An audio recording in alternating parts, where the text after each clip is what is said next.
we're looking to hit the driver a little stronger, a little better, more solid contact, but also create a little bit more power, then we need to look towards the body action. Now the body action is the engine room of the golf swing. How you rotate and coil through the backswing will determine how much power you have available to deliver down at the golf ball through impact. So I'm going to show you a position that, as we're coming into the start of the season, you can practice on at home, just with a mirror, just on the carpet inside. You don't need to be hitting balls to do this drill, but it's something that will really help get you into a better, more powerful position at the top of the backswing, which will make solid contact and more distance much easier to achieve when you get out on the golf course. So we build a setup here.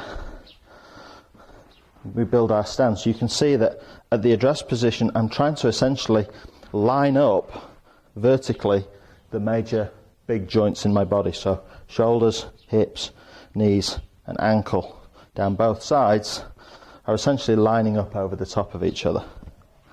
Okay, now this is important.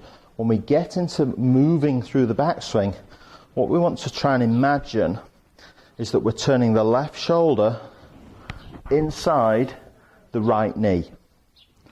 As obviously as a right-handed player, if you're left-handed it's going to be the opposite way around, your right shoulder turning inside your left knee. But for right-handed, we coil up and the left shoulder stays inside the right knee. You can see it from this angle, inside the right knee. The more you are able to rotate in that shape, the more torque, or twist, coil you will build through your body action. And this gives you a lot more power available down through impact.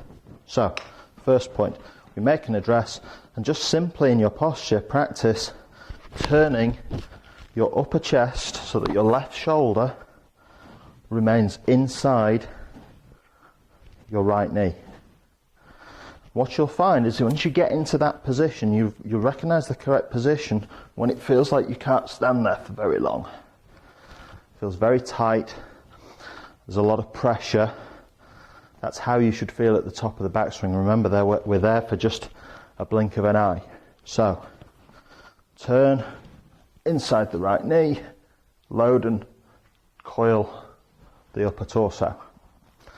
Now the second thing that I think causes a lot of confusion and something that's very important to bear in mind is what we do with the right knee, or the back knee if you like, when we're making a backswing. Now there's a lot of people who are under the impression that in the backswing this knee here shouldn't move at all. It shouldn't change flex, shouldn't move sideways. It has to stay absolutely still.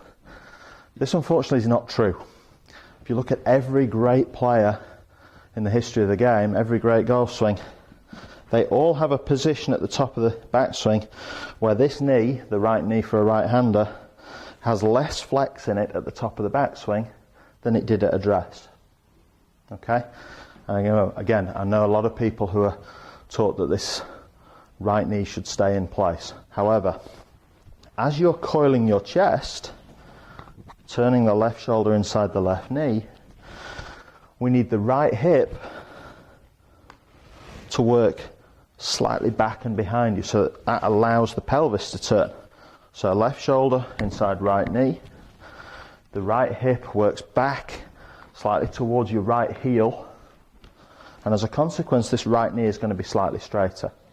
Now, something that's important to stress. This right knee is moved by the motion of the upper body. It's not something you should consciously be trying to achieve.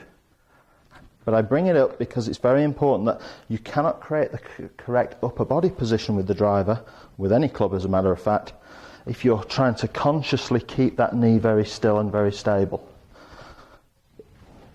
The chest turns inside the knee, the hip works slightly back and up.